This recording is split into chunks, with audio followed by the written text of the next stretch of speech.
السلام عليكم ورحمة الله.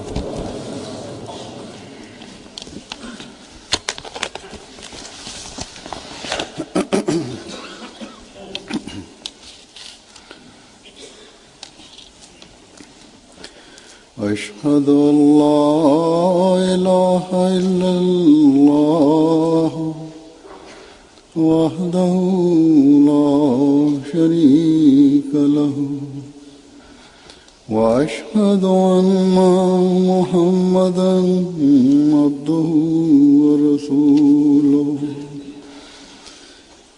أما بعد فأعوذ بالله من الشيطان الرجيم بسم الله الرحمن الرحيم الحمد لله رب العالمين الرحمن الرحيم مالك يوم الدين إياك نعبد وإياك نستعين اهدنا الصراط المستقيم صراط الذين أنعمت عليهم غير المغضوب عليهم ولا الضالين.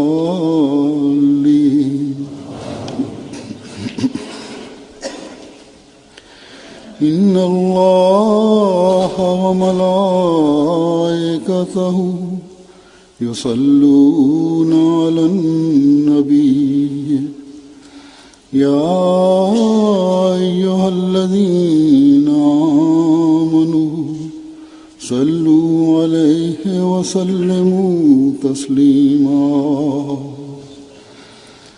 إن الذين يؤذون الله ورسوله لعنهم الله في الدنيا والآخرة وأعد لهم عذابا مهينا.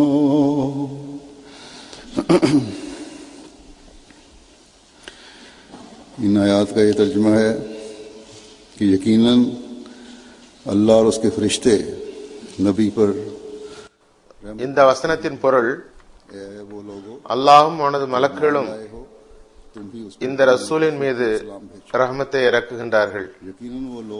ஈமான் கொண்டவர்களே, நீங்களும் இந்த ரசூலின் மீது அதிகம் அதிகம் ஸலவாத்தை ஓதுங்கள். அல்லாஹ் மற்றும் அவனது ரசூலை நிந்திப்பவர்களுக்கு அல்லாஹ் இவ்வுலகிலும் சாபத்தை போட்டுள்ளான், மறுமையிலும் போட்டுள்ளான். இழிவான தண்டனையும் அவர்களுக்காக தயார் செய்து வைத்துள்ளான்.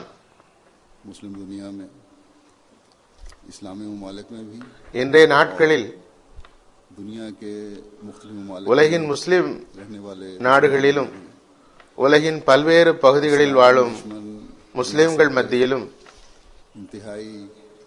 இஸ்லாத்தின் எதிரிகள் செய்த மிகவும் வெறுக்கத்தக்க, அருவருப்பான, கீழ்த்தரமான மற்றும் அநியாயமான செயலின் காரணமாக கடுமையான மன வருத்தம் மற்றும் கோபத்தின் அலைகளை ஏற்படுத்தப்பட்டுள்ளன. இந்த வருத்தம் மற்றும் கோபத்தின் வெளிப்படுத்தும் உரிமை நிச்சயமாக முஸ்லிம்களுக்கு உள்ளது. ஹதரத் நபி ஸல்லல்லாஹு அலைஹி வஸல்லமுடைய அந்தஸ்து என்ன என்பதை பற்றி ஒரு முஸ்லிம் சரியாக தெரிந்திருந்தாலும் இராவிட்டாலும் ஹதரத் நபி ஸல்லல்லாஹு அலைஹி வஸல்லம் அவர்களின் கண்ணியத்திற்கு நிந்தனை செய்யப்படும் போது அதற்காக உயிரையும் விட தயாராகி விடுகின்றார்கள். இஸ்லாத்தின் எதிரிகள் ஹதரத் நபி ஸல்லல்லாஹு அலைஹி வஸல்லம் அவர்களை பற்றி கீழ்த்தரமான ஒரு படம், பிலிம் தயாரித்துள்ளார்கள். இவ்வாறு रहमतुल्लिल அநியாயமாக ஹதரத் நபி ஸல்லல்லாஹு அலைஹி வஸல்லம் அவர்களை இழிவுபடுத்தும் வகையில் मखलूक के गम में जगाया, இது தயாரிக்கப்பட்டுள்ளது. जिसने अपनी जान को मखलूक को तबाह होने से இதற்காக ஒவ்வொரு முஸ்லிமின் बचाने के लिए மன வருத்தமும் கோபமும் दर्द का इजहार தூண்டப்படுவது और इस இயற்கையான விளைவுதான். गम में अपने आप को मुब्तला किया कि अर्श के खुदा ने மனித குலத்தின் மீது கருணை காட்டும் फरमाया कि क्या அகில உலகங்களுக்கும் கருணையுடையவரும் क्यों ये மற்றும் அல்லாஹ்வின் அன்பிற்குரியவருமான ஹதரத் நபி ஸல்லல்லாஹு அலைஹி வஸல்லம் தமது இரவுகளையும் படைப்பினங்களுக்காக கவலை கொண்டவராக கண்விழித்து கழித்தார்கள். ऐसी एहानत से भरी हुई फिल्म पर यकीनन படைப்பினங்கள் मुसलमान का दिल அழிவிலிருந்து தப்பிப்பதற்காக தமது உயிரின் வேதனையை வெளிப்படுத்தி காட்டினார்கள். और सबसे बढ़ தம்மை கவலையில் ஆழ்த்திக் கொண்டார்கள். मुसलमान को तकलीफ पहुंची। இதனால் அர்ஷின் இறைவன் அவர்களை பார்த்து, இம்மக்கள் தம்மை படைத்த இறைவனை आशिक सादिक அடையாளம் கண்டு கொள்ளவில்லை என்பதற்காக கவலைப்பட்டு நீர் உண்மையே மாய்த்துக் கொள்வீரா என்றான். हजरत सल्लल्लाहु अलैहि वसल्लम की अजीम मुकाम का इदराक अता फरमाया। இப்படிப்பட்ட மகத்தான மனிதகுல பேருபகாரியை பற்றி இடிவுகளால் நினைந்த ஒரு படத்தை अल्लाह ताला के हुजूर பார்த்து நிச்சயமாக ஒரு முஸ்லிமின் உள்ளம் ரத்தம் சிந்தவே செய்கிறது. எல்லோரையும் விட அதிகமாக ஒரு அஹ்மதி முஸ்லிமுக்கு கஷ்டம் ஏற்பட்டுள்ளது. जो रहती दुनिया तक मिसाल बनी। ஹதரத் நபி ஸல்லல்லாஹு அலைஹி வஸல்லமுடைய உண்மை பேரன்பர் உண்மையான அடிமையை ஏற்றுக்கொண்டவர்களை சார்ந்தவராவோம். அவர்கள் सल्लल्लाहु अलैहि वसल्लम का நமக்கு ஹதரத் நபி ஸல்லல்லாஹு அலைஹி வஸல்லமுடைய மகத்தான அந்தஸ்தை குறித்த புரிதலனை வழங்கியுள்ளார்கள். ஆகவே நமது உள்ளம் அந்த செயல்படியே நடக்க வேண்டும். நமது ஈரல் தொண்டு துண்டாகிறது. நாம் இறைவனது சன்னிதானத்தில் சஜிதாவில் விழுகிறோம். सल्लल्लाहु अलैहि वसल्लम இந்த அநியாயக்காரர்களை பழிவாங்கு என்று की तौहीन இவர்களை படிப்பினைக்குரிய அடையாளமாக்குவாயாக. करते चले जाने वाले से हम सुलह नहीं कर सकते। உலகம் இருக்கும் வரை இதை மக்களுக்கு ஒரு படிப்பினை ஆக்குவாயாக. நமக்கு காலத்தின் இமாம் ரசூலின் மீது எந்த அளவுக்கு பேரன்பு கொள்ள வேண்டும் என்று இவ்வாறு புரிய வைத்துள்ளார்கள். காட்டில் உள்ள பாம்புகள் மற்றும் விலங்குகளுடன் கூட சமாதானம் செய்து கொள்ள முடியும். ஆனால் நமது எஜமானரும் தலைவருமான ஹதரத் முஹம்மது ரசூலுல்லாஹ் ஹாத்தமுல் அம்பியா ஸல்லல்லாஹு அலைஹி வஸல்லம் மீது நிந்தனை செய்து அதில் நிலைத்திருப்பவர்களுடன் நாம் சமாதானம் செய்து கொள்ள முடியாது. गालियां देते हैं ஹதரத் மஸீஹ் மவ்ஊத் அலைஹிஸ்ஸலாம் கூறுகிறார்கள், किताबों और इश्तिहारों में முஸ்லிம்கள் எத்தகைய சமுதாயம் எனில் நபியே கரீம் ஸல்லல்லாஹு அலைஹி வஸல்லம் அவர்களின் கண்ணியத்திற்காக உயிரையும் தருவர். இரவும் பகலும் ரசூலே கரீம் ஸல்லல்லாஹு அலைஹி வஸல்லம் அவர்களை இயேசுவதையே வேலையாக கொண்டிருப்பவர்களுடன் அன்பு பாராட்டி நட்பு பாராட்டுகிற இழிவை விட செத்து விடுவதை பெரிதாக கருதுவர். நமது பத்திரிகைகள் நூல்களில் அவமரியாதையாக அவர்களை பற்றி குறிப்பிடுகிறார்கள். और मैं सच सच कहता हूँ மிகவும் அசுத்தமான வார்த்தையால் நினைவு கூறுகின்றனர். और बेअबानों के दरिंदों से सुलह कर लें तो ये கூறுகிறார்கள், நினைவில் கொள்ளுங்கள், அத்தகைய மக்கள் தமது சமுதாயத்திற்கும் நலம் விரும்புபவர்கள் அல்லர். ஏனெனில் அவர்கள் நல்ல பாதையில் முட்களை பரப்பக்கூடியவர்கள் ஆவர். நான் உண்மையாகவே கூறுகிறேன், காட்டில் உள்ள பாம்புகள் வன் மிருகங்கள் உடன் கூட சமாதானம் செய்து கொள்வது சாத்தியம்.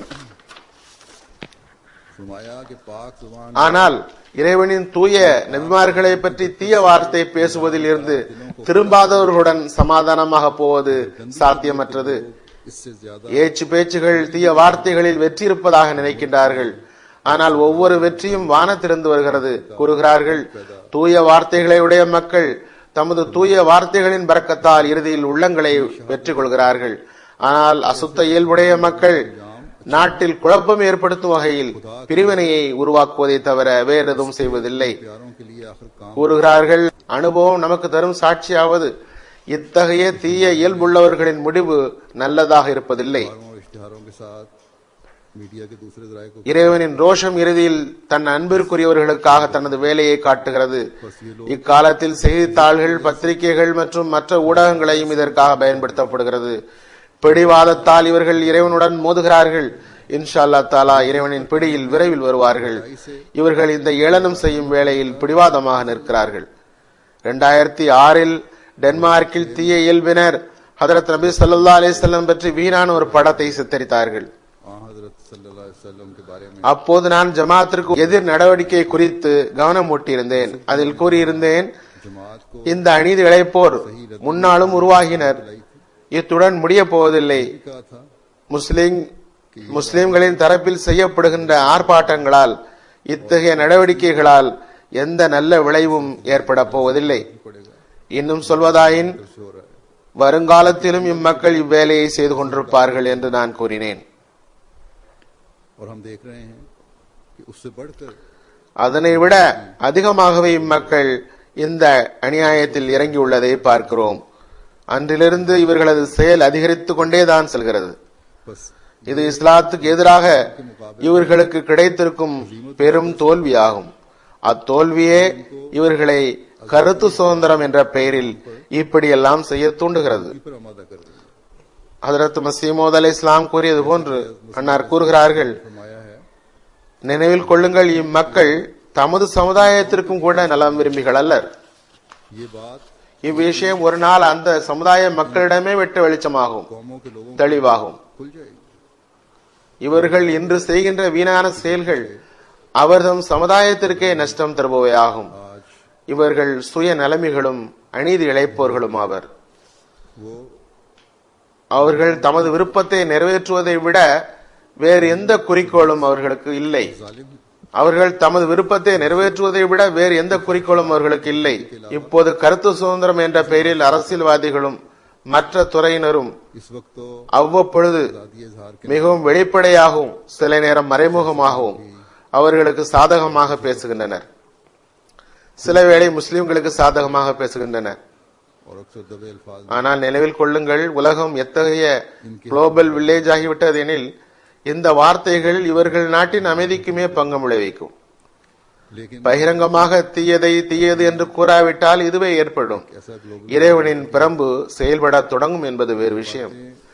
इन मुल्कों காலத்தின் இமாமின் வார்த்தையை நினைவில் கொள்ளுங்கள், अगर खुद ஒவ்வொரு வெற்றியும் வானத்திலிருந்து வருகிறது. बुराई न कहा गया வானமே ஒரு தீர்ப்பை வழங்கியுள்ளது.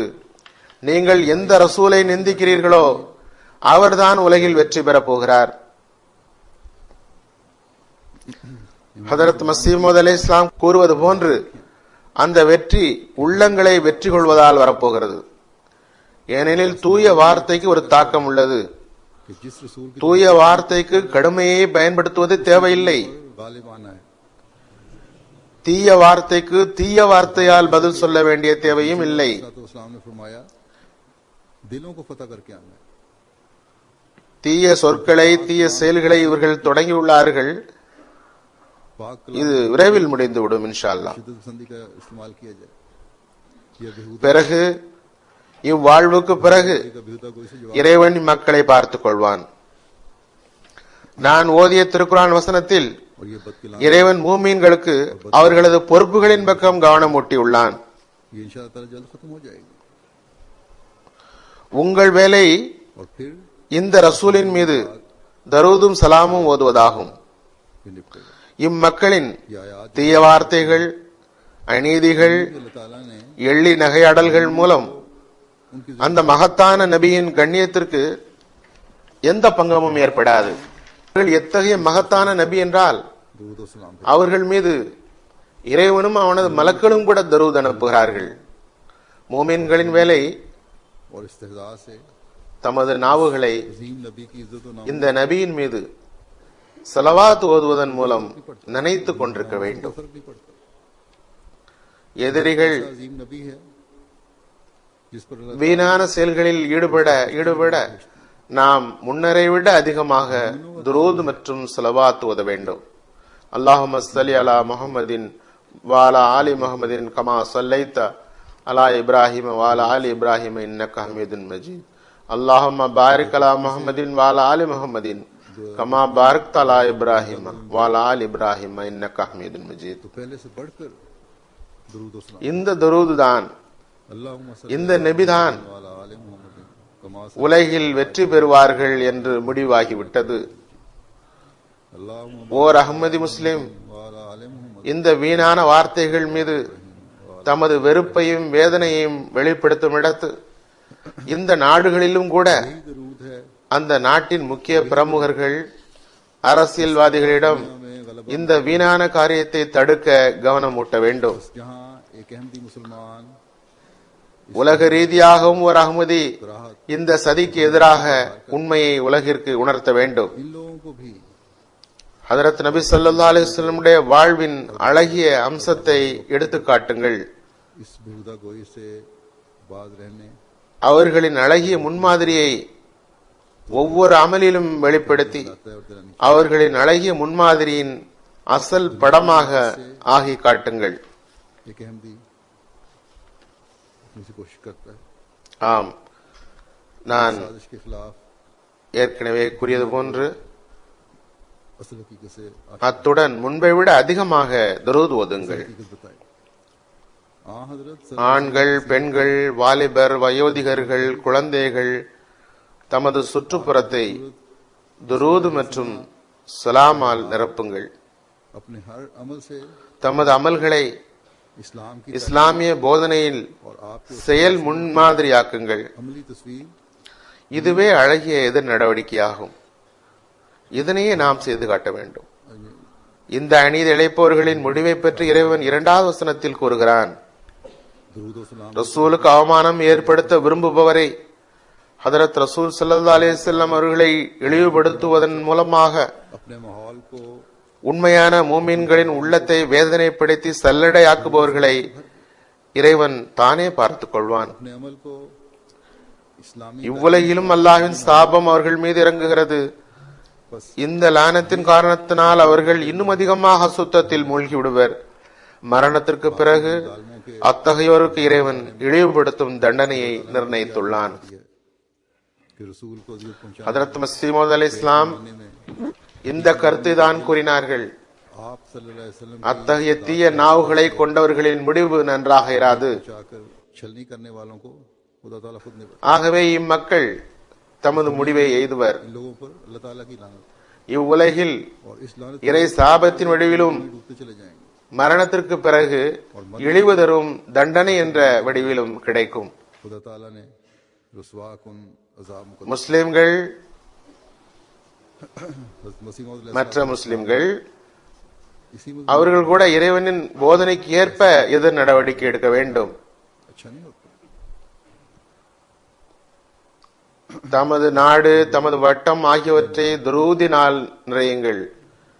இதுவே எதிர் நடவடிக்கையாகும். ताला की लानत की सूरत में और मरने के बाद रुसवा कुन अज़ाब உங்கள் நாட்டில் உங்கள் சொத்துக்களுக்கே நெருப்பு வைப்பது பயனற்ற எதிர் நடவடிக்கையாகும். जो அல்லது சொந்த நாட்டின் குடிமக்களை கொல்வது अल्लाह ताला की அல்லது கலவரம் செய்வது. இதனால் போலீஸ் தன் நாட்டு மக்கள் மீதே ஃபயரிங் செய்ய வேண்டியது வருகிறது. இதனால் நமது மக்களை மறிக்கிறார்கள். अपने इलाकों अपने माहौल की फजाओं को भर दें. ये रद्द अमल பத்திரிகைகள் மற்றும் ஊடகங்கள் மூலம் வருகிற செய்திகள் மூலம் தெரிய வருவதாவது, अपनी जायदादों को பெரும்பாலான நல்ல இயல்புள்ள या अपने ही मुल्क के மேற்கத்திய மக்கள் இந்த செயலுக்காக தமது அதிருப்தியை வெளிப்படுத்தியுள்ளனர், வெறுப்பை வெளிப்படுத்தியுள்ளனர். अपने शहरियों को फायरिंग करनी पड़े. முஸ்லிம் அல்லாத நிலையிலும் இயல்பில் நேர்மை உள்ள மக்கள் இதனை விரும்பவில்லை. அமெரிக்காவிலும் இங்கும் இது நடந்துள்ளது. ऐसे ஆனால் अपने बाहर आदमी हैं, தலைமையில் உள்ளோர் उनसे पता चलता है ஒருபுறம் இது தவறு என்று கூறுகின்றனர், शरीफ तबा மறுபுறம் கருத்து சுதந்திரம் என்ற சாக்கில் पर नापसंद இதற்கு ஆதரவும் அளிக்கின்றனர். और कराहत का इजहार किया. वो लोग जो मुसलमान नहीं हैं उन्होंने भी இந்த இரட்டை செயல்முறை சரியல்ல. பேச்சு அல்லது கருத்து சுதந்திரம் குறித்த சட்டம் என்பது अमेरिका திருக்குர்ஆனின் வார்த்தைகள் அல்ல. நான் அமெரிக்காவில் அரசியல்வாதிகளுக்கு இதனையே கூறினேன். உலகவாதிகளால் உருவாக்கப்பட்ட சட்டத்தில் பிழை ஏற்படலாம், தவறு ஏற்படலாம். तरफ आजादी சட்டம் இயற்றும் போது ஒரு அங்கத்தை கவனிக்காமல் விட்டுவிடலாம். की तायद भी करती है. ஏனெனில் மனிதன் மறைவானவற்றை அறிய முடியாது. ஆனால் அல்லாஹ் தாலா के मुतालिक ஆலிமுல் கைப் மறைவானவற்றை அறிபவனாவான். அவனால் உருவாக்கப்பட்ட சட்டத்தில் பிழை எதுவும் கிடையாது. ये नहीं भी कहा कि दुनियादारों के बनाए हुए ஆகவே உங்கள் சட்டத்தை மாற்றத்தகாத முழுமையான சட்டம் என்று கருதாதீர்கள். नजरों से ओझल हो सकते हैं. கருத்து சுதந்திரம் உடைய சட்டமும் உள்ளதுதான். गैब का इल्म नहीं रखता.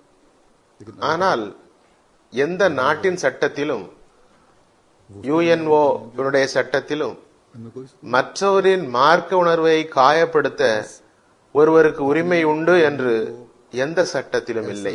मुकम्मल ना समझें कि इसमें कोई மற்ற மார்க்க பெரியவரை கேலி கிண்டல் செய்ய உரிமை உண்டு என்று எங்கும் எழுதப்படவில்லை. இதனால் कानून तो है உலகின் அமைதி அழிகிறது, ना किसी मुल्क के कानून வெறுப்பு வளர்கிறது. ना यूएनओ के चार्टर में இதனால் ये कानून नहीं कि किसी शख्स நாடுகள் மற்றும் மார்க்கங்களுக்கு இடையில் விரிசல் அதிகரிக்கின்றது. मजबूर करो. ஆகவே சுதந்திரம் அளிக்கும் சட்டம் உருவாக்கும் போது इस्तेजा करने की इजाजत नहीं होगी. ஒருவருக்கு சுதந்திரம் வழங்கும் சட்டத்தை கண்டிப்பாக உருவாக்குங்கள். அதே வேளையில் दुनिया का अमल बर्बाद होता है. மற்றோரின் உணர்வுடன் விளையாடும் சட்டத்தை உருவாக்காதீர்கள். इससे नफरतों के लावे उबलते हैं. इससे कौमों और मजहबों के दरमियान खलीज वसी होती चली जाती है. யுஎன்ஓவும் கூட இதனால் தான் செயலற்று போய்க் கொண்டிருக்கிறது. आजादी बनाए செயலிழந்த சட்டத்தை உருவாக்கிவிட்டு एक शख्स का நாம் பெரிய வேலை செய்து விட்டோம் என்று கருதுகின்றனர். तो बेशक बनाए, ஆனால் அல்லாஹ்வுடைய சட்டத்தை கவனியுங்கள். दूसरे शख्स के जज्बात से அல்லாஹ் கூறுகிறான், மற்றவர்களின் சிலைகளை கூட ஏசாதீர்கள். இதனால் சமுதாயத்தின் அமைதிக்கு பங்கம் ஏற்படுகிறது. यूएनओ भी நீங்கள் சிலைகளை ஏசினால் அவர்கள் அறியாமல் எல்லா வல்லமையும் உள்ள உங்கள் அல்லாஹ்வை நோக்கி தகாத வார்த்தைகளை கூறுவார்கள். ये नाकाम இதனால் உங்கள் உள்ளம் சங்கடப்படும், உள்ளத்தில் காழ்ப்புணர்ச்சி அதிகரிக்கும், சண்டை சச்சரவுகள் ஏற்படும், अल्लाह ताला का कानून நாட்டின் குழப்பம் ஏற்படும். ஆகவே இதுவே அழகிய போதனையாகும். இஸ்லாத்தின் இறைவன் இந்த போதனையை தந்துள்ளான். बर्बाद होता है. तुम बुतों को बुरा कहोगे, இந்த உலகின் இறைவன் தந்துள்ளான். तुम्हारे सब ताकतों वाले खुदा இந்த பிரபஞ்சத்தின் இறைவன் தந்துள்ளான். का इस्तेमाल करेंगे தனது அன்பிற்குரிய जिससे तुम्हारे ஹதரத் முஹம்மது ஸல்லல்லாஹு அலைஹி வஸல்லம் அவர்களை दिल बढ़ेंगे.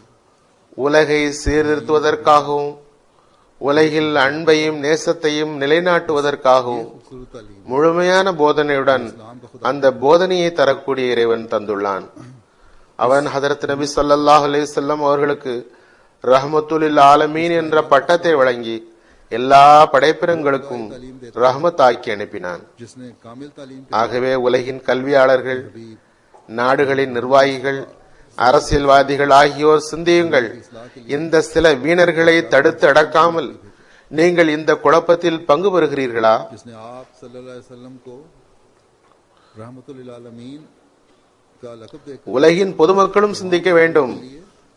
மற்றோரின் மார்க்க உணர்வுடன் விளையாடி बस दुनिया உலகின் புழுக்கள் போன்று அசுத்தமான மக்களுடன் சேர்ந்து அவர்களுக்கு ஆமாம் போட்டு நீங்களும் உலக அமைதிக்கு குந்தகம் விளைவிப்பதில் பங்குதாரராக போகின்றீர்களா? की दबाकर आप लोग भी इस मुफ्सदा का हिस्सा तो नहीं बन रहे. நாம் அஹ்மதி முஸ்லிம்கள் हम ना सोचें உலகிற்கு தொண்டாற்ற कि दूसरे எந்த வாய்ப்பையும் விட மாட்டோம். और इन चंद அமெரிக்காவில் कीड़ों और गलादत में डूबे हुए இரத்தத்தின் தேவை ஏற்பட்ட போது கடந்த வருடம் 12,000 பாட்டில்களை அகமதிகள் சேர்த்து தந்தார்கள். இவ்வருடமும் சேகரித்துக் கொண்டிருக்கின்றார்கள். அவர்களிடம் நான் கூறினேன், நாங்கள் அகமதி முஸ்லிம்கள், दुनिया की खिदमत के लिए நாங்கள் வாழ்வு தருவதற்காக ரத்தம் தருகிறோம். நீங்கள் இந்த உங்கள் நடவடிக்கையில் இவ்வாறு செய்பவர்களுக்கு ஆமாம் போட்டு हमने 12 எங்களது உள்ளத்தின் ரத்தத்தை சிந்தச் செய்கிறீர்களா? इस साल फिर वो जमा कर रहे हैं. आजकल ये ड्राइव चल रही இதுவே ஒரு அகமதி முஸ்லிமின் அமல் ஆகும், ஓர் உண்மையான முஸ்லிமின் அமல் ஆகும். है. जिंदगी நாம் நீதியை நிலைநாட்டுபவர்கள் என்று இம்மக்கள் கருதி கொண்டிருக்கின்றார்கள். अपनी इन हरकतों ஆனால் ஒரு பிரிவினரின் செயல் இது. करने वालों की हाँ में हाँ मिलाकर முஸ்லிம்களின் மீது குற்றம் சாட்டப்படுகிறது, அவர்கள் தவறு செய்கிறார்கள் என்று. சரிதான், சில எதிர் நடவடிக்கைகள் தவறுதான். एक अहमदी मुसलमान உடைத்து நொறுக்குதல், मुसलमान தீயிட்டு கொளுத்துதல், जो அப்பாவி மக்களை கொல்லுதல், करने वाले हैं उनके அந்நிய நாட்டு தூதுவர்களை பாதுகாக்காமல் இருத்தல், मुसलमान அவர்களை கொல்வது, அடிப்பது ஆகிய இவை அனைத்தும் தவறுதான். ठीक है, बाद रद्द अमल गलत हैं. ஆனால் அல்லாஹ் தாலாவுடைய மாசற்ற நபியை ஏளனம் செய்வது, जलाओ घेराव करना मासूम लोगों தீய வார்த்தைகளால் பேசுவது सफारतकारों की இதுவும் பாவமாகும். उनको कत्ल करना या मारना ये सब गलत है। ஒருவரை பார்த்து இன்னொருவர் என கடந்த நாட்களில் பிரான்சின் ஒரு பத்திரிகைக்கும் இந்த துணிச்சல் வந்துள்ளது. यूं का इस्तेहज़ा அதுவும் ஒரு வீணான கார்ட்டூன் ஒன்றை வெளியிட்டுள்ளது. और दरीदा देनी இதுவும் करना முன்னரை விட மோசமான வீண் செயலாகும். இந்த உலகவாதிகள் உலகமே எல்லாம் என்று கருதுகின்றனர். ஆனால் இந்த உலகம்தான் இவர்களின் அழிவுக்கும் காரணமாகும் என்பதை இவர்கள் அறியவில்லை. वाला है उसने भी फिर बेहुदा कार्टून शाया किए। மேலும் உலகின் பெரும் பரப்பளவில் முஸ்லிம் ஆட்சிகள் நிறுவப்பட்டுள்ளன. பெரும்பாலான முஸ்லிம் நாடுகளுக்கு இறைவன் இயற்கை வளங்களை வழங்கியுள்ளான். முஸ்லிம் நாடுகள் की तबाही का யுஎன்ஓவில் அங்கமும் வகிக்கின்றன. திருக்குரான் முழுமை பெற்ற வேதமாக விளங்குகிறது. मैं ये भी यहाँ कहना चाहूँगा அதனை ஒப்புக்கொண்டவர்கள், அதனை படிப்பவர்கள் बहुत बड़े खिते இந்த அழகிய போதனையை मान हुकूमतें உலகில் எல்லா புறத்திலும் வெளிப்படுத்துவதற்கு ये बहुत इलाका दुनिया का இந்த முஸ்லிம் அரசுகள் ஏன் முயலவில்லை? अल्लाह ताला ने कुदरती वसाइल भी अता ஏன் இதனை செய்வதில்லை? मुसलमान ममालिक यूएनओ का हिस्सा भी हैं। कुरान करीम जो मुकम्मल ज़ाब्ता हयात है மார்க்க உணர்வுடன் விளையாடுவது, और इसको நபிமார்களை அவமரியாதை செய்வது, அதற்கு முயல்வதும் கூட திருக்குரானின் போதனைக்கு ஏற்ப குற்ற செயலாகும் दुनिया पर என்று ஏன் உலகிற்கு முன் எடுத்து வைக்க முயல்வதில்லை? हुकूमतों ने कोशिश नहीं की, அது மிக பெரும் பாவமாகும். नहीं ये करते क्यों दुनिया के सामने உலகின் அமைதிக்கு இவ்விஷயத்தையும் யுஎன்ஓவின் तालीम के मुताबिक ஓர் अंगமாக ஆக்க வேண்டும். करते कि मजहबी जज्बात से खेलना और अंबिया अल्लाह அதன் உறுப்பு நாடுகள் की करना தனது எந்த குடிமகனுக்கும் ये भी जुर्म மற்றவரின் மார்க்க உணர்வுடன் விளையாட அனுமதிக்காது. और दुनिया के अमन के लिए भी जरूरी है।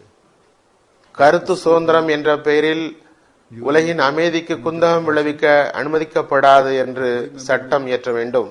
अपने किसी शहरी ஆனால் அந்தோ பரிதாபம், नहीं देगा எவ்வளவு நாளாக இவையெல்லாம் நடந்து கொண்டிருக்கின்றன. से खेला जाए ஒருபோதும் முஸ்லிம்களின் ஒருமித்த திட்டம் இல்லை. चाल के नाम पर ஹஜரத் நபி ஸல்லல்லாஹு அலைஹி வஸல்லம் மற்றும் பிற எல்லா நபிமார்கள் ஒவ்வொரு நபி குறித்தும் लेकिन अफसोस அவர்களின் கண்ணியத்தை சீர்குலைக்கும் செயல் குறித்து உலகை எச்சரிக்க வேண்டும். की मुश्तरका ठोस कोशिश नहीं உலக நாடுகள் அனைத்தையும் हजरत இதனை ஏற்க செய்ய வேண்டும். और तमाम अंबिया யுஎன்ஓவின் பிற தீர்ப்புகள் போன்று இதுவும் அமல் செய்யப்பட போவதில்லை. नामूस के लिए दुनिया முந்தைய எந்த சட்டத்தின்படி செயல் நடைபெறுகிறது. ஆனால் குறைந்தபட்சம் இவ்விஷயம் ரெகார்டில் வந்துவிடும். ஓஐசி என்ற அமைப்பு, ஆர்கனைசேஷன் ஆஃப் இஸ்லாமிக் கண்ட்ரீஸ் உள்ளது. कौन सा मंच चार्टर இதன் மூலமாக ஒருபோதும் முஸ்லிம் மக்களுக்காக எந்த ஆக்கபூர்வமான முயற்சியும் எடுக்கப்படவே இல்லை. OIC है உலகின் முஸ்லிம்களின் மதிப்பு நிலை பெறத்தக்க எந்த முயற்சியும் நடக்கவில்லை. कभी कोई ठोस முஸ்லிம் நாடுகளின் அரசியல்வாதிகள் தமது விருப்பத்தை நிறைவேற்றுவதற்காக ஒவ்வொரு முயற்சியும் செய்து கொண்டிருக்கிறார்கள். கவனமே இல்லை என்றால் அது மார்க்கத்தின் மகத்துவம் பற்றிய கவனம் மட்டும்தான் இல்லை. நமது லீடர்கள் தரப்பிலிருந்து தொடர்ச்சியான முயற்சிகள் இருந்தால் பொதுமக்கள் தரப்பிலிருந்து இந்த தவறான எதிர் நடவடிக்கைகள் கூட வெளிப்பட்டிருக்காது. होती உதாரணமாக இன்று பாகிஸ்தானில் நடக்கிற எதிர் நடவடிக்கைகள் போன்று நடக்காமல் இருந்திருக்கும், அல்லது மற்ற நாடுகளில் நடப்பது போன்று நடக்காமல் இருந்திருக்கும். நமது லீடர்கள் இந்த பணிக்காக நியமிக்கப்பட்டுள்ளனர். जिसका அவர்கள் தமது கடமையை நிறைவேற்ற முயற்சி செய்வர் என்று அவர்கள் தெரிந்து கொள்வர். हजरत सल्लल्लाहु अलैहि वसल्लम ஹஜரத் நபி ஸல்லல்லாஹு அலைஹி வஸல்லமுடைய கண்ணியத்தை நிலைநாட்ட तमाम अंबिया की इज्जत नामूस कायम करने के लिए உலகின் போரம் दुनिया के फोरम पर इस तरह उठे இவ்வாறு எழுமெனில் इस दुनिया को பிறகு पड़ेगा कि இவர்கள் கூறுவது சரியானது, உண்மையானது என்று அவர்களே ஒப்புக்கொள்ள வேண்டி வரும். भी ममालिक में और दुनिया के हर खिते में பிறகு மேற்கத்திய நாட்டிலும் உலகின் ஒவ்வொரு பகுதியிலும் முஸ்லிம்களின் பெருமளவு மக்கள் உள்ளனர், வாழ்கின்றனர்.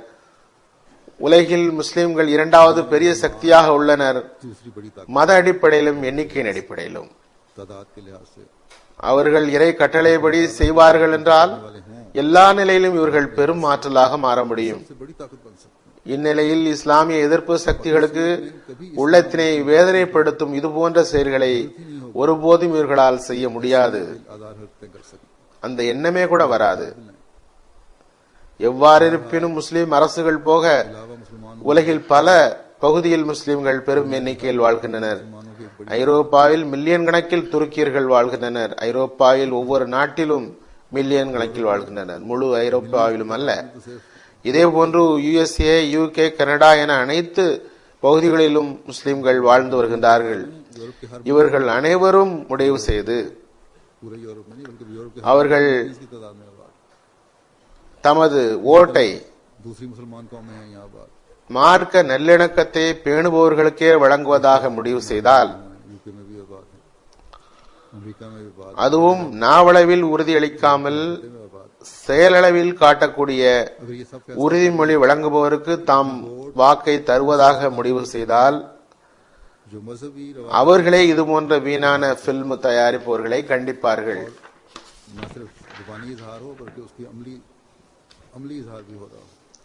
இந்த உலக அரசுகளிலேயே பகிரங்கமாக தமது கருத்தை வெளியிடுகிற ஒரு பிரிவு இருப்பார்கள். ஆகவே முஸ்லிம்கள் தமது முக்கியத்துவத்தை விளங்குங்கள். இதனால் உலகில் ஒரு புரட்சி ஏற்பட முடியும். நாட்டிற்குள் மார்க்க உணர்வுக்கு மதிப்பளிக்கும் சட்டம் வர இயலும். ஆனால் துரதிர்ஷ்டம் இதில் கவனம் இல்லை. ஒரு ஜமாத்து கவனம் ஊட்டினால், அதாவது ஜமாத் அஹ்மதியா இதன் பக்கம் கவனம் ஊட்டினால் அதனை எதிர்ப்பதற்கு உறுதியாக நிற்கிறார்கள். எதிரியின் கரத்துக்கு வலு சேர்க்கின்றார்கள். அல்லா தஆலா முஸ்லிம் லீடர்களுக்கும் அரசியல்வாதிகளுக்கும் உலமாக்களுக்கும் அறிவு தருவானாக. அவர்கள் தமது ஆற்றலை உறுதிப்படுத்தட்டும், தமது முக்கியத்துவத்தை உணரட்டும், தமது போதனையின் பக்கம் கவனம் செலுத்தட்டும். ஹஜ்ரத் நபி ஸல்லல்லாஹு அலைஹி வஸல்லம் மீது வீணான ஆட்சேபனைகள் செய்கிற இம்மக்கள் ஒரு பில்மை தயாரித்துள்ளார்கள் என்றால் அவர்களின் ஒழுக்கங்களை அதிலிருந்தே மதிப்பிடலாம். இதில் முக்கிய பங்கு வகிப்பவர் ஒரு கெப்திய கிறிஸ்தவர், அமெரிக்காவில் வசிக்கிறார். நுகோலா பாஸ்லே என்று ஏதோ ஒரு பெயர், இவ்வாறு அழைக்கப்படுகிறார். அவர் எழுதுகிறார், இவர் கிரிமினல் பேக்ரவுண்ட் உள்ளவர், குற்றவாளி, ஃப்ராட் செய்து 2010 சிறை சென்றவர். இரண்டாவது நபர் இந்த பிலிமின் டைரக்டர்.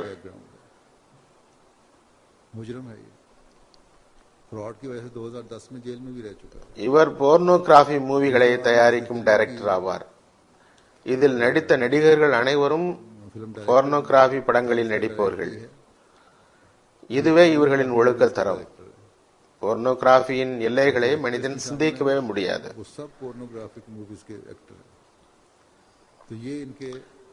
எத்தகைய அசுத்தத்தில் மக்கள் மூழ்கியுள்ளார்கள்.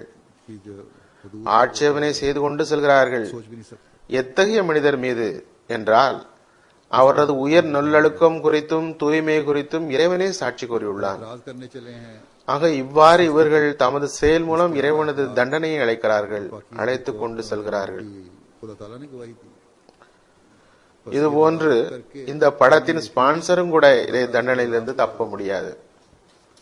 அதில் ஒரு கிறிஸ்தவ பாதிரியும் அடங்குவார். அவர் பிரபல்யம் தேடி அவ்வப்போது திருக்குரானை எரிப்பது போன்ற வேலைகளை அமெரிக்காவில் செய்து கொண்டிருப்பவர்.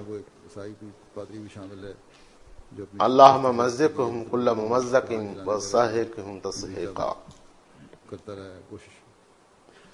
சில மீடியாக்கள் கண்டிக்க முயன்றுள்ளன. அத்துடன் அவை முஸ்லிம்களின் எதிர் நடவடிக்கையையும் சேர்த்து கண்டித்துள்ளன. தவறான எதிர் நடவடிக்கையை கண்டிக்க வேண்டியதுதான். ஆனால் இதனை ஆரம்பித்தவர் யார் என்று பார்க்க வேண்டும். எவ்வாறு இருப்பினும் நான் ஏற்கனவே கூறியது போன்று முஸ்லிம்களின் துரதிர்ஷ்டம் இவை அனைத்தும் முஸ்லிம்களிடம் ஒருமைப்பாடும் லீடர்ஷிப்பும் இல்லாததன் காரணத்தால் ஏற்படுகின்றன. ரசூலின் மீது அன்பு இருப்பதாக வாதம் செய்தாலும் கூட மார்க்கத்தை விட்டு விலகியே உள்ளனர். வாதம் கண்டிப்பாக செய்கின்றனர். மார்க்க அறிவு சிறிதும் இல்லை. உலக ரீதியாகவும் பலகீனமாகிக் கொண்டே செல்கின்றனர். எந்த முஸ்லிம் நாடும் உறுதியாக போராட்டம் நடத்தவில்லை. நடத்தினாலும் மிக பலகீனமாகவே நடத்துகிறது. எந்த அளவுக்கு என்றால் மீடியாக்கள் அதற்கு எந்த முக்கியத்துவமும் தரவில்லை. अगर किया है முஸ்லிம்கள் போராட்டங்கள் நடத்தியதாக செய்திகள் வெளிவந்தாலும் 1.8 பில்லியன் முஸ்லிம்கள் குழந்தைகளை போன்று எதிர் நடவடிக்கை எடுக்கின்றனர் என்று செய்தி வெளியிட்டுள்ளனர். ये 8 बिलियन பராமரிப்போர் இல்லையெனில் बच्चों की तरह அங்குமிங்குமே சிதறுவர். பிறகு எதிர் நடவடிக்கையும் கூட குழந்தைத்தனமாகவே இருக்கின்றன. फिर तो ஒரு விதத்தில் கேலியாக இதை சொன்னாலும் அதில் உண்மையை தெளிவுபடுத்தி உள்ளது. இப்போதாவது முஸ்லிம்கள் வெட்கப்பட வேண்டும். இறைவன் அவர்களுக்கு நல்லறிவை வழங்குவானாக. भी खुदा करे कि इन मुसलमानों को शर्म आ जाए.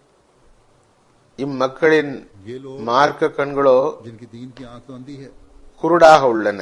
जिनको अंबिया के मुकाम का पता ही இவர்களுக்கு நபிமார்களின் அந்தஸ்து தெரியாது. नहीं, ஹதரத் ஈசா அலைஹிஸ் ஸலாமுடைய மதிப்பையும் கூட வீழ்த்திவிட்டு அமைதியாக இருக்கிறார்கள். उनको तो मुसलमान முஸ்லிம்கள் நபி ஸல்லல்லாஹு அலைஹி வஸல்லம் அவர்களுக்காக உணர்வை காட்டுவது குழந்தைகளின் எதிர் நடவடிக்கை போன்று தென்படுகிறது இவர்களுக்கு.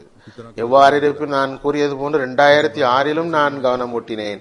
இதன் பக்கம் கவனம் செலுத்துங்கள். மிக உறுதியான ஒரு செயல் திட்டம் ஒன்றை உருவாக்குங்கள். அதன் மூலம் வருங்காலத்தில் யாருக்கும் இதுபோன்று செய்ய தைரியம் வரக்கூடாது. काश के मुसलमान मुल्क ये सुन लें और जो अगर उन तक पहुंच सकता है तो पहुंचाने की हमारे अहमदी को भी कोशिश करनी चाहिए. இன்றைய முஸ்லிம் நாடுகள் கேட்டுக்கொள்ளுங்கள். इनका एहतियाज அவர்கள் வரை கொண்டு சேர்க்க ஒவ்வொரு அகமதியும் முயற்சி செய்ய வேண்டும். फिर ये भी जगह 4 நாட்கள் போராட்டம் நடத்திவிட்டு உட்கார்ந்து விடுவதால் இப்பிரச்சனை தீராது. दुनिया भर के मुसलमान இன்னொரு ஆலோசனையும் வந்தது. மக்கள் பல்வேறு ஆலோசனைகளை அனுப்பி கொண்டிருக்கின்றார்கள். உலகம் முழுவதும் உள்ள முஸ்லிம் வக்கீல்கள் ஒன்று சேர்ந்து பெட்டிஷன் தர வேண்டும். अक़वामी मुकाम रखते हैं. அந்த முஸ்லிம் வக்கீல்கள் சர்வதேச அந்தஸ்துள்ள வக்கீல்கள் யோசிக்க வேண்டும். गौर करें कि हो भी सकता இந்த சாத்தியக்கூறுகளை ஆய்வு செய்ய வேண்டும். அது நடக்க முடியுமா இல்லையா என்று. அல்லது ஒரு வழியை உருவாக்குங்கள். எதுவரை இந்த வீணான காரியத்தை है और अपने मुल्कों में एहतजाज கண்டுகொண்டிருக்க முடியும். बैठ जाए. நமது நாட்டில் ஒரு கண்டனத்தை தெரிவித்துவிட்டு அல்லது உடைத்து நொறுக்கிவிட்டு அமர்ந்து விட்டால் மேற்கத்திய நாடுகளில் இதனால் எந்த விளைவும் ஏற்படாது. அல்லது இந்த பில்மை தயாரிப்பவர்களுக்கு எந்த பாதிப்பும் ஏற்படாது. या मारने அந்த நாட்டில் அப்பாவி மக்கள் மீது தாக்குதல் தொடுப்பீர்கள் என்றால், மிரட்டுவீர்கள் என்றால், தூதரகங்கள் மீது தாக்குதல் தொடுப்பீர்கள் என்றால் அது இஸ்லாமிய போதனைக்கு மாற்றமானதாகும். இஸ்லாம் அதற்கு அனுமதி தருவதில்லை. ஹதரத் நபி ஸல்லல்லாஹு அலைஹி வஸல்லம் அவர்கள் மீது நீங்களே ஆட்சேபனை செய்வதற்கு வாய்ப்பு ஏற்படுத்தி தருவீர்கள். எனவே கடுமை காட்டுதல் இதற்கு பதில் அல்ல. बस शिद्दत पसंदी இதற்கு பதில் நான் ஏற்கனவே சொல்லி வந்ததுதான். நமது செயல்களை சீர்திருத்துவது, மனித குலத்திற்கு ஈடேற்றம் தருகிற அந்த நபியின் மீது துரூத் மற்றும் சலாம் அனுப்புவதும் ஆகும். உலக முயற்சிகள் செய்வதற்காக முஸ்லிம் நாடுகள் ஒன்றுபடுவது, மேற்கத்திய நாடுகளில் வசிப்பவர்கள் தமது ஓட்டின் சக்தியை ஒப்புக்கொள்ள செய்வது. எனவே ஜமாத் அன்பர்கள் எங்கிருந்தாலும் அவர்கள் இவ்வாறு இப்பணியை செய்ய வேண்டும். वोट की ताकत மற்றவர்களையும் அதன்படி செயல்படுத்த முயற்சிக்கவும். தமது சக்தியை இந்த நாடுகளின் மக்கள் और अपने गैर दोस्तों को भी इस தமது ஓட்டுடைய சக்தியை ஆட்சியாளர்களை ஏற்றுக்கொள்ள செய்ய வேண்டும். तरीके मनवाओ. वोट की ताकत यहाँ इन मुल्कों में है. ஹதரத் நபி ஸல்லல்லாஹு அலைஹி வஸல்லம் வாழ்வின் அழகிய அம்சத்தை இம்மக்கள் முன் எடுத்து வையுங்கள். இன்று கருத்து சுதந்திரம் என்று கூச்சலிடுகின்றனர். இஸ்லாத்தில் கருத்தை சொல்வதற்கு உரிமையே இல்லை என்று கூச்சலிட்டு இக்கால முஸ்லிம் நாடுகளை அதற்கு உதாரணமாக தருகின்றனர். इस्लाम ने तो முஸ்லிம் நாடுகளில் உள்ள குடிமக்களுக்கு சுதந்திரம் கிடைக்கவில்லை என்கின்றார்கள். मिसालें आजकल के கிடைக்காவிட்டால் அது அவர்களின் துர்பேறு. இஸ்லாமிய போதனைப்படி அங்கு அமல் செய்யப்படவில்லை. இஸ்லாமிய போதனையும் அங்கு இஸ்லாமிய போதனைக்கும் அங்கு எந்த தொடர்பும் இல்லை. மக்கள் நபி ஸல்லல்லாஹு அலைஹி வஸல்லம் அவர்களுடன் தங்கு தடையின்றி अमल नहीं कर रहे. பேசியது, அவர்களின் கண்ணியத்தை குலைத்தது போன்றவை நடக்கும்போது நபி ஸல்லல்லாஹு அலைஹி வஸல்லம் காட்டிய பொறுமை, சகிப்புத்தன்மை ஆகியவற்றை காட்டும் வரலாற்று சம்பவங்களை பார்க்கும்போது உலகில் அதற்கு உதாரணமே கிடைக்க முடியாது. और उसके बावजूद நான் சில உதாரணங்களை எடுத்து வைக்கின்றேன். இது ஹதரத் நபி ஸல்லல்லாஹு அலைஹி வஸல்லமுடைய வள்ளல் தன்மையை காட்டுவதற்காக எடுத்து வைக்கப்படுகிறது. ஆனால் அந்த சம்பவங்களே தூய்மையின்மை அளவு கடந்த நிலையிலும் அதற்கு எதிரில் அன்னார் காட்டிய விவேகத்தையும் எடுத்துரைக்கின்றன. बयान किया जाता है. लेकिन यही ஹதரத் ஜுபைர் பின் தம்மீம் உடைய ரிவாயத். ஒரு முறை அவர் நபி ஸல்லல்லாஹு அலைஹி வஸல்லம் இருந்தார். நபி ஸல்லல்லாஹு அலைஹி வஸல்லம் உடன் இன்னும் பலர் இருந்தனர். அவர்கள் ஹுனைனில் இருந்து வந்திருந்தார்கள். காட்டரபிகள் அன்னாரை நெருக்கினர். எந்த அளவுக்கு என்றால் ஒரு பேரீச்ச மரத்தை நபி ஸல்லல்லாஹு அலைஹி வஸல்லம் நெருங்கி விட்டார்கள். அம்மரத்தின் முள்ளில் நபி ஸல்லல்லாஹு அலைஹி வஸல்லம் உடைய சால்வை மாட்டிக்கொண்டது. நபி ஸல்லல்லாஹு அலைஹி வஸல்லம் நின்று விட்டார்கள். எனது சால்வையை கொடுங்கள், என்னிடம் இந்த காட்டில் உள்ள மரங்களின் அளவுக்கு ஒட்டகங்கள் இருந்தாலும் அதனை உங்களுக்கு பங்கிட்டு தந்திருப்பேன். அந்நிலையிலும் என்னை கருமியாகவோ பொய்யராகவோ கோழையாகவோ காண மாட்டீர்கள். இன்னொரு ரிவாயத் ஹதரத் அனஸ் ரஸியல்லாஹு அன்ஹு உடையது. நான் ஹதரத் நபி ஸல்லல்லாஹு அலைஹி வஸல்லம் அவர்களுடைய அருகில் இருந்தேன். அவர்கள் ஒரு கனத்த விளிம்புகளை உடைய சால்வை போர்த்தியிருந்தார்கள். ஒரு காட்டரபி அந்த சால்வையை வேகமாக இழுத்தார். அதனால் அந்த சால்வையின் அடையாளம் அவர்களின் கழுத்தில் அழுத்தியது. அவர் கூறினார், முஹம்மதே ஸல்லல்லாஹு அலைஹி வஸல்லம், அல்லாஹ் உமக்கு வழங்கிய செல்வத்திலிருந்து எடுத்து எனக்கு 2 ஒட்டகங்களின் மீது ஏற்றி நிறைய பொருள் தாருங்கள். நீர் உம்முடைய பொருளில் இருந்தோ உமது தகப்பனாரின் பொருளில் இருந்தோ தரப்போவதில்லை. முதலில் நபி ஸல்லல்லாஹு அலைஹி வஸல்லம் அமைதியாக இருந்தார்கள். பிறகு கூறினார்கள், அல் மாலு மாலுல்லாஹி வானா அப்து, செல்வம் அல்லாஹ்வுடையது, நான் அவனது அடியான் ஆவேன். எம்மை கஷ்டப்படுத்தி உள்ளீர், அதற்காக உம்மிடம் பழிவாங்கப்படும். அந்த காட்டரபி கூறினார், இல்லை. ஹஜ்ரத் நபி ஸல்லல்லாஹு அலைஹி வஸல்லம் கேட்டார்கள், உம்மிடம் ஏன் பழிவாங்கப்படக்கூடாது? அந்த காட்டரபி கூறினார், நீங்கள் தீமைக்கு தீமை மூலமாக பழிவாங்க மாட்டீர்கள். உடனே ஹஜ்ரத் நபி ஸல்லல்லாஹு அலைஹி வஸல்லம் சிரித்தார்கள். பிறகு நபி ஸல்லல்லாஹு அலைஹி வஸல்லம் கூறினார்கள், ஒரு ஒட்டகத்தின் மீது சோளமும் இன்னொரு ஒட்டகத்தின் மீது பேரித்தம்பழங்களையும் ஏற்றுங்கள் என்றார்கள். இதுவே அன்னாரின் பொறுமை மற்றும் சகிப்புத்தன்மையின் தகுதியாகும். இது தம்மோருடன் காட்டியதில்லை, எதிரிகளுடன் காட்டியதாகும். இதுவே உயர் நல்லொழுக்கம். கொடை வள்ளலாகவும் இருந்தார்கள், பொறுமை சகிப்புத்தன்மை உடையவர்களாகவும் திகழ்ந்தார்கள், பரந்த மனப்பான்மை உடையவர்களாகவும் இருந்தார்கள். இந்த ஆட்சேபனை செய்யும் அறிவிலிகள் அறிவில்லாமல் ஆட்சேபனை செய்கிறார்கள். இந்த ரஹ்மத்துல் ஆலமீன் மீது கடுமை இருந்தது, இன்னது இருந்தது, இன்னது இருந்தது என்கின்றார்கள். பிறகு திருக்குர்ஆனின் மீது ஆட்சேபனை செய்கின்றார்கள். நான் பார்த்ததிலே மக்களிடம் கேட்டேன், ஹஜ்ரத் ஹதீஜாவுடைய சச்சாவின் மகனாகிய வரக்காவின் நௌஃபல் இடமிருந்துதான் குர்ஆனை கொண்டு வந்தார்களாம். முதல் வஹீக்கு பிறகு அவரிடம் ஹஜ்ரத் ஹதீஜா ரஸியல்லாஹு அன்ஹா அவர்கள் ஹஜ்ரத் நபி ஸல்லல்லாஹு அலைஹி வஸல்லம் அவர்களை அழைத்து சென்றார்கள்.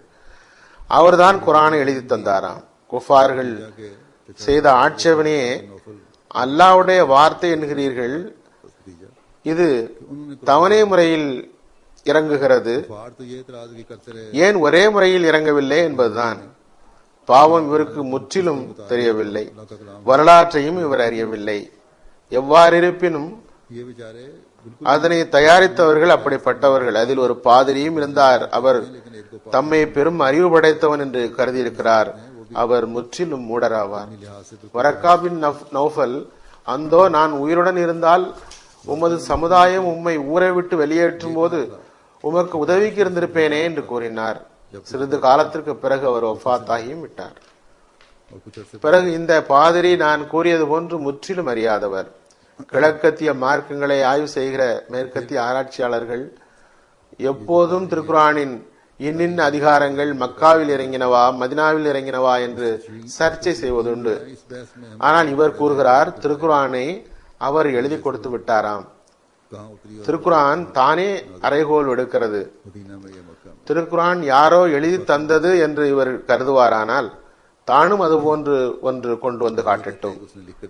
உணர்ச்சிகளை மதிப்பது பற்றி கூறுவதானால் இதிலும் ஹஜ்ரத் நபி ஸல்லல்லாஹு அலைஹி வஸல்லம் போன்று இன்னொருவரை காட்ட முடியாது.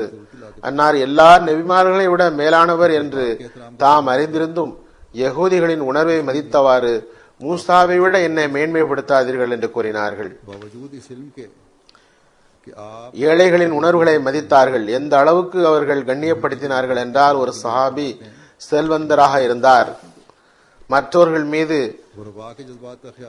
தமது மேன்மையை வெளிப்படுத்திக் கொண்டிருப்பார்.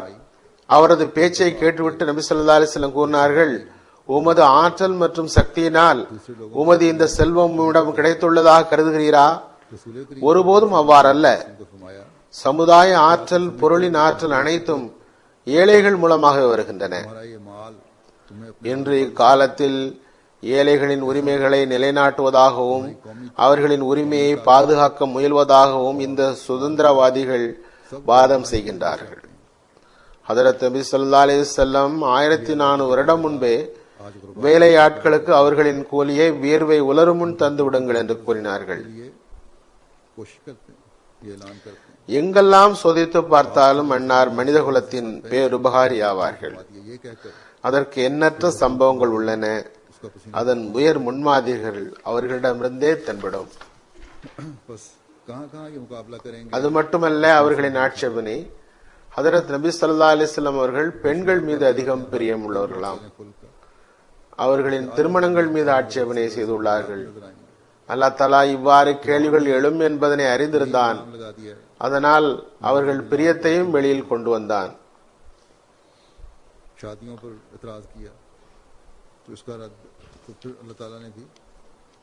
அஸ்மா பின்த் நோமான் பற்றி வருகிறது. இவர் அரபுகளின் அழகிய பெண்களில் ஒருவராக இருந்தார். இவர் மதினா வந்தபோது மதினத்து பெண்கள் அவரை பார்த்துவிட்டு எல்லாரும் புகழ்ந்தார்கள். தமது வாழ்வில் இத்தகைய அழகிய பெண்ணை பார்த்ததே இல்லை என்றார்கள். அப்பெண்ணின் தகப்பனாரின் விருப்பத்துக்கு இணங்க அப்பெண்ணை 500 திர்ஹம் ஹக் மகருக்கு நபி ஸல்லல்லாஹு அலைஹி வஸல்லம் திருமணம் செய்தார்கள். அப்பெண்ணிடம் சென்ற போது அப்பெண், உங்களிடமிருந்து நான் அல்லாஹ்விடம் பாதுகாப்பு தேடுகிறேன் என்று கூறினாள். ஹதரத் நபி ஸல்லல்லாஹு அலைஹி வஸல்லம் இதனை கேட்டு கூறினார்கள், நீ மிக மகத்தானவனின் அடைக்கலத்தில் வந்து விட்டாய் என்று கூறி வெளியில் வந்து விட்டார்கள். பிறகு சயீத் என்ற சஹாபியிடம் கூறினார்கள், இப்பெண்ணை அவளது வீட்டினரிடம் கொண்டு விட்டுவிடுங்கள்.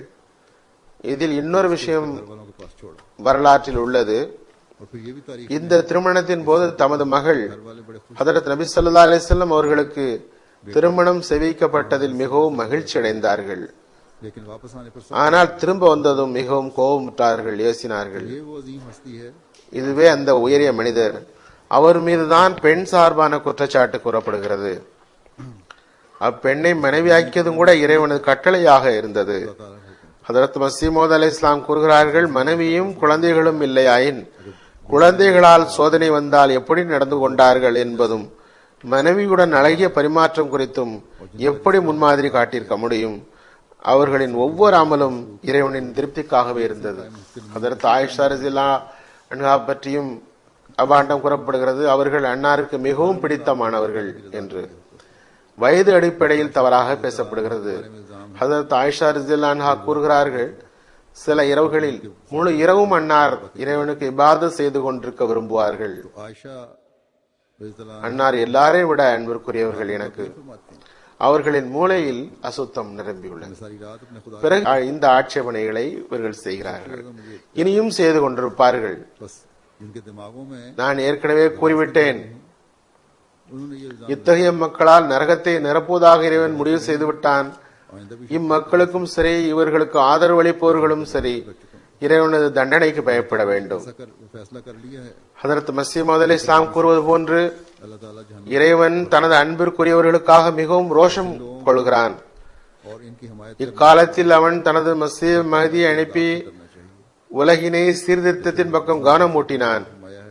ஆனால் இவர்கள் கேலி கிண்டலில் இருந்து விலகவில்லை என்றால் இறைவனது பிடியும் கடினமானது.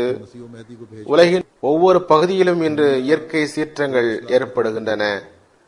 எல்லா பக்கமும் அழிவு. அமெரிக்காவில் வெள்ளப்பெருக்கும் முன்னரை விட அதிகமாக வருகிறது. பொருளாதார பின்னடைவு அதிகமாகிறது. குளோபல் வார்மிங், அதாவது உலக வெப்பமாதல் காரணத்தால் தண்ணீரில் மூழ்கிவிடும் அபாயம் ஏற்பட்டுள்ளது. இந்த ஆபத்தால் சூழப்பட்டுள்ளது. இவ்வனைத்தையும் பார்த்து வரம்பு மீறுவோர் இறைவன் பக்கம் கவனம் செலுத்துவது அவசியமாகும். கவனம் திரும்புபவர்களாக வேண்டும். இந்த வீண் காரியங்கள் செய்வதில் கவனம் செலுத்துவதற்கு பதிலாக. ஆனால் துரதிருஷ்டவசமாக இதற்கு மாற்றமாக நடைபெறுகிறது. வரம்புகளை மீற முயற்சிக்கப்படுகிறது. காலத்தின் இமாம் எச்சரிக்கை செய்து விட்டார்கள், பகிரங்கமாக கூறிவிட்டார்கள். உலகம் அன்னாரது குரலுக்கு செவிசாய்க்கவில்லை. இந்நிலையில் உலகின் ஒவ்வொரு அடியும் அழிவை நோக்கியே இருக்கும். ஹதரத் மஸீஹ் மவ்ஊத் அலைஹிஸ்ஸலாமுடைய தூது செய்தி மீண்டும் மீண்டும் கூறப்படுகிற தூதி செய்தி இதுவாகும். दुनिया ने अगर उसकी आवाज पर कान न धरे இன்று அதனை எடுத்து வைக்கிறேன். கூறுகிறார்கள், நினைவில் கொள்ளுங்கள், இறைவன் எனக்கு பூகம்பங்கள் பற்றி செய்தி தந்துள்ளான். நிச்சயமாக புரிந்து கொள்ளுங்கள், இந்த முன்னறிவிப்புக்கு ஏற்ப அமெரிக்காவிலும் நிலநடுக்கம் வந்தது, ஐரோப்பாவிலும் வந்தது, மேலும் ஆசியாவின் பல்வேறு இடங்களிலும் வரும். அவற்றின் சில கியாமத்தின் முன்மாதிரியாக இருக்கும். எந்த அளவுக்கு மரணங்கள் ஏற்படும் என்றால் இரத்த ஆறுகள் ஓடும். அந்த மரணத்திலிருந்து பறவைகளும் விலங்குகளும் கூட தப்ப முடியாது. பூமியில் கடும் அழிவு ஏற்படும். மனிதன் பிறந்த நாளிலிருந்து அத்தகைய அழிவு வந்திருக்காது. பெரும்பாலான இடங்கள் தலைகளாகிவிடும். முன்னர் குடியிருப்புகள் எதுவும் இருக்கவில்லை என்பது போன்று ஆகிவிடும். அத்துடன் இன்னும் பல ஆபத்துகள் பூமியிலிருந்தும் வானத்திலிருந்தும் அபாயகரமான முறையில் இறங்கும். எந்த அளவுக்கு எனில் ஓர் அறிவாளியின் முன் ஓர் அசாதாரணமானதாக இருக்கும். எந்த தர்க்கசாஸ்திர நூல்களின் எந்த பக்கத்திலும் அல்லது வானியல் நூல்களிலும் இது பற்றி தெரிந்து கொள்ள முடியாது. என்ன நடக்கப் போகிறது என்று மனிதன் பதறி விடுவான். பலர் ஈடேற்றம் பெறுவர், பலர் அழிந்து விடுவர். அந்த நாள் அருகில் உள்ளது. இன்னும் சொல்வதாயின் அது வாசல் அருகே இருப்பதாக பார்க்கிறேன். உலகம் கியாமத்தின் முன்மாதிரியை பார்க்கும். பூகம்பம் மட்டுமல்ல, இன்னும் பயங்கரமான ஆபத்துகள் வரும். சிறிது வானத்திலிருந்து வரும், சில பூமியிலிருந்து வரும். காரணம், மனிதகுலம் தன்னை படைத்தவனை வணங்குவதை விட்டுவிட்டது. அவர்களது சிந்தனை குறிக்கோள் அனைத்தும் உலகிலேயே விழுந்துவிட்டது. நான் வராவிட்டால் இந்த ஆபத்துகள் சிறிது தள்ளி போயிருக்கலாம். என் வருகையுடன் இறைவனது கோபத்தின் மறைவான விருப்பம், மிக நீண்ட காலமாக மறைவாக இருந்த கோபம் வெளிப்படும். இறைவன் இதுபோன்றே மாக்குன்னா மஹ்சிபின் ஹத்தா நபாதர் சூலா என்று இறைவன் கூறுவது போன்று நடக்கும். தௌபா செய்பவர்கள் பாதுகாப்பு பெறுவர். ஆபத்துகள் வருமுன் பயப்படுவதற்கு கருணை காட்டப்படும். இந்த பூகம்பத்திலிருந்து பாதுகாப்பாக இருப்பீர்கள் என்று கருதுகிறீர்களா, அல்லது உங்கள் திட்டங்களால் உங்களை காப்பாற்ற முடியும் என்று கருதுகிறீர்களா? ஒருபோதும் முடியாது. மனித பணிகள் அன்றைய தினம் முடிந்துவிடும். அமெரிக்காவிலும் கடும் பூகம்பங்கள் வந்தன. நம் நாடு அதிலிருந்து தப்பிவிட்டது என்று கருதாதீர்கள். ஐரோப்பாவை நீயும் பாதுகாப்பில் இல்லை, ஆசியாவை நீயும் பாதுகாப்பில் இல்லை. தீபகற்பங்களில் வாழ்பவர்களே, எந்த செயற்கை கடவுளும் உங்களுக்கு உதவிக்கு வரமாட்டார்கள். நான் நகரங்கள் வீழ்வதையும் குடியிருப்புகள் நாசமாவதையும் பார்க்கிறேன். ஏக இறைவன் மிக நீண்ட காலம் அமைதியாக இருந்தான். அவனது கண்களுக்கு முன் வெறுக்கத்தக்க பணிகள் செய்யப்பட்டன. அமைதியாக இருந்தான். இப்போது அவன் கம்பீரத்துடன் தனது முகத்தை காட்டுவான். காதுள்ளவர்கள் கேட்கட்டும். அந்த நேரம் தூரத்தில் இல்லை. வானத்தின் கீழ் அனைவரையும் ஒன்று சேர்க்க முயன்றேன். ஆனால் இறை நியதியில் உள்ளது நிறைவேறும் அவசியமாக இருந்தது. கூறினார்கள், நூஹின் காலம் உங்கள் கண்முன்னால் தோற்றமளிக்கும். லூத்தின் பூமியின் காட்சியை நீங்களே காண்பீர்கள். இறைவன் கோபத்தில் அவசரப்பட மாட்டான். தௌபா செய்யுங்கள், அதன் மூலம் கருணை காட்டப்படும். இறைவனை விட்டவர்கள் மனிதன் அல்ல, புழு. அவனை பயப்படாதவர் மரித்தவர், உயிருள்ளவர் அல்லர். அல்லாஹ் தாலா உலகிற்கு அறிவை வழங்குவானாக. இந்த அநீதியான வேலைகளை செய்வதிலிருந்து விலகட்டும். நம்மையும் நமது பொறுப்புகளை நிறைவேற்றும் வாய்ப்பை தந்து கொண்டிருப்பானாக. இப்போது நான் ஜும்மா தொழுகைக்கு பிறகு 2 ஜனாசா காய்வு தொழுவிப்பேன். இரண்டும் 2 ஷஹீத்களுடைய ஜனாசாவாகும். முதல் ஷஹீத் நவீத் அஹமது சாப் சனாவுல்லா சாஹிபுடைய மகன். இவரை 14 செப்டம்பர் 2012 அன்று கராச்சியில் ஷஹீதாக்கப்பட்டுள்ளது. இன்னா லில்லாஹி வ இன்னா இலைஹி ராஜிஊன். நவீத் அஹமது சாப் சனாவுல்லா சாப் குடும்பத்தில் இவரது தந்தை வழி பாட்டனார் அப்துல் கரீம் சாப் 2வது ஹலீஃபத்துல் மஸீஹ் கையில் பையத் செய்தவர். பையத்திற்கு முன் அமிர்தசரஸில் இருந்தார். பையத்திற்கு பிறகு அதிக காலத்தை காதியானிலேயே கழித்தார். பிரிவினைக்கு பிறகு இவரது குடும்பம் பாகிஸ்தானில் மஹமுதாபாத் சிந்தில் குடியேறியது. பிறகு 1985 காதியானுக்கு ஷிப்ட் ஆனார். நவீத் சாபுடைய தந்தையார் சனாவுல்லா சாப் 1984 இறைவழியில் கைதாகும் வாய்ப்பை பெற்றார். ஷஹாதத் சம்பவம் இவ்வாறாகும். 14 செப்டம்பர் 2012 ஜும்மா நாளில் 22 வயதுடைய நவீத் அஹமது சாப் தமது வீடு இருந்த மாரல் டவுன் பகுதி குல்ஷன் ஹல்காவிற்கு முன்னால் தனது அகமதி அல்லாத 2 நண்பர்களுடன் அமர்ந்திருந்தார். அடையாளம் தெரியாத சிலர் மோட்டார் சைக்கிளில் வந்தனர். 3 பேரையும் ஃபயரிங் செய்தனர். கிளாஷன் கோப்பிலிருந்து வெளிவந்த 2 குண்டுகள் நவீத் அகமதுடைய வயிற்றில் பட்டது. மற்ற 2 இளைஞர்களுக்கும் குண்டடிப்பட்டது. 3 பேரும் காயமடைந்தார்கள். உடனே ஆஸ்பத்திரி எடுத்து செல்லப்பட்டார்கள். நவீத் அஹமது சாப் ஆஸ்பத்திரி செல்லும் வழியில் வஃபாத் ஆகிவிட்டார்கள். இன்னா லில்லாஹி வ இன்னா இலைஹி ராஜிஊன். எளிய இயல்புள்ளவர், மென்மையானவர், கீழ்ப்படிபவர், தாழ்மை குணமுள்ளவர். படிப்பில் ஆர்வம் இருந்தது. ஏழ்மையின் காரணத்தினால் படிக்க முடியவில்லை. தமது தந்தையாருடன் சேர்ந்து பணியாற்றினார். வேலை செய்து கொண்ட மெட்ரிக் பிரைவேட்டில் பாஸ் செய்தார். இந்த ரம்லானில் கூட ஹுத்தாமுல் அஹ்மதியாவில் தம்மை டியூட்டிக்காக அர்ப்பணித்திருந்தார். நல்ல முறையில் பணியாற்றினார். வேலை செய்த இடத்தில் உள்ள அதிகாரிகளும் இவரது விசுவாசம், உழைப்பு பற்றி கவரப்பட்டனர். அவரது ஜனாசா தொழுகையில் அலுவலகத்தை சார்ந்த பலர் பங்கெடுத்தனர். மேலும் அவருடைய முதலாளி, அவரது குடும்பத்தின் உறவினர்கள் இரங்கல் தெரிவிக்க வந்தனர். இவரது பெற்றோர் இருவரும் உயிருடன் உள்ளனர். இரு சகோதரர்கள், இரு சகோதரிகள் உள்ளனர்.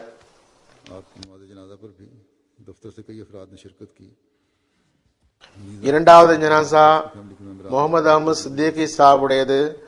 ரியாஸ் அஹமது சித்திகி சாஹிபுடைய மகன். இவர் ஷஹீது 15 செப்டம்பர் 2012 அடுத்த நாளே கராச்சியில் இவரது ஷஹாதத் நடந்தது. கராச்சியை குறிவைத்து அதிகமான ஷஹாதத்துகள் நடக்கின்றன. கராச்சி அகமதிகளை இறைவன் தமது பாதுகாப்பில் வைப்பானாக. துஆ செய்யுங்கள். இன்றைய காலத்தில் கராச்சியில் இலக்கு நிர்ணயித்து அதிகமான ஷஹாதத்துகள் செய்யப்படுகின்றன. ஆட்சியாளர்கள் தரப்பிலிருந்தும் அதிகமாக அடக்குமுறை செய்யப்படுகிறது. பஞ்சாபில் எவ்வாறு எல்லா இடத்திலும் எல்லா அகமதிகளையும் இறைவன் பாதுகாப்பில் வைப்பானாக. முகமது அஹமது சித்திகி சாஹிபுடைய குடும்பம் கராச்சியை சார்ந்தது. இம்ரான் அஹமது சித்திக் என்ற இவரது சகோதரர் 2001 அமெரிக்காவில் பையத் செய்து ஜமாத்தில் இணைந்தார். இம்ரான் அஹமது சித்திகி சாஹிபுடைய தப்லீகினால் அவரது மற்ற இரு சகோதரர்களும் பையத் செய்தனர். மஹர் சித்திகி, ரிஸ்வான் சித்திகி என்ற இரு சகோதரர்கள். அதன் பிறகு பெற்றோர் உட்பட குடும்பம் முழுவதும் பையத் செய்து ஜமாத்தில் இணைந்தது.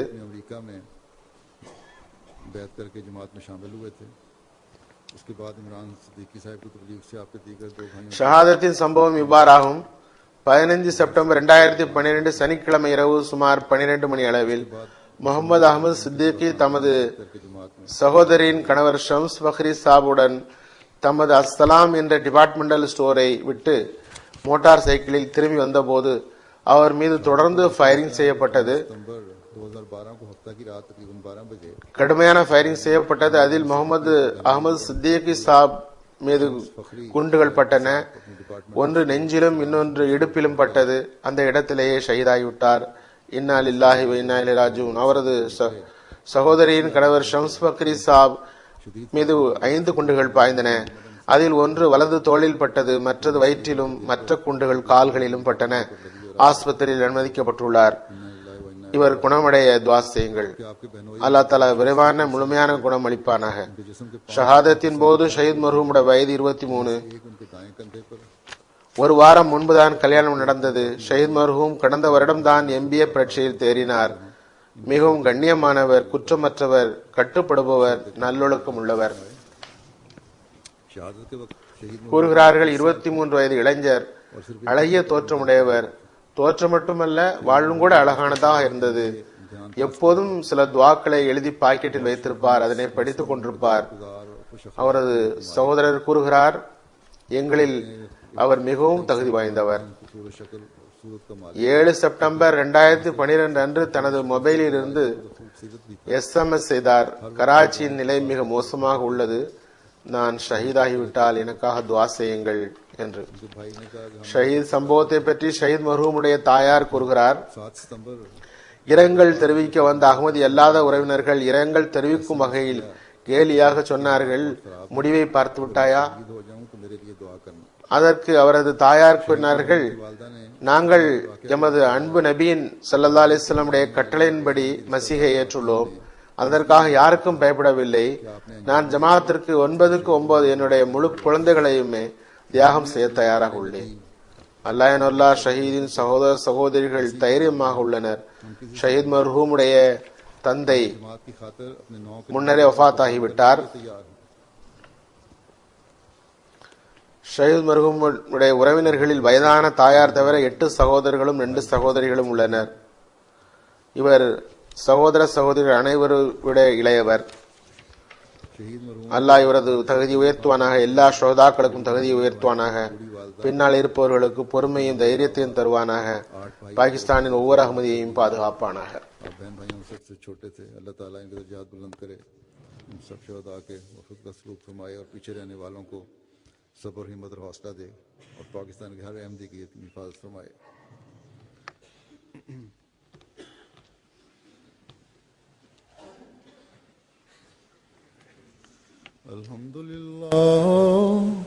अल्हम्दुलिल्लाह नहमदुहु व नस्तईनुहु व नस्तगफिरुहु व नु'मिनु बिही व नतवक्कलु अलैहि व नऊज़ु बिल्लाहि मिन शुरूरि अनफुसिना व मिन सय्यिआति अअमालिना.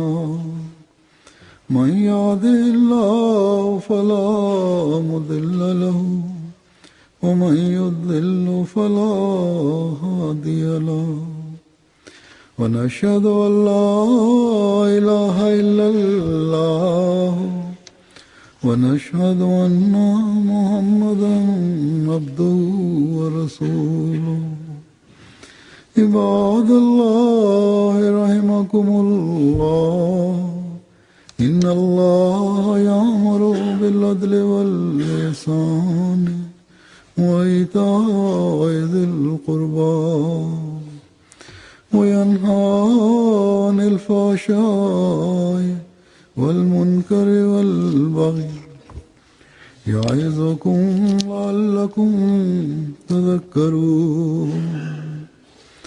اذكروا الله يذكركم وادعوه يستجب لكم ولذكر الله أكبر.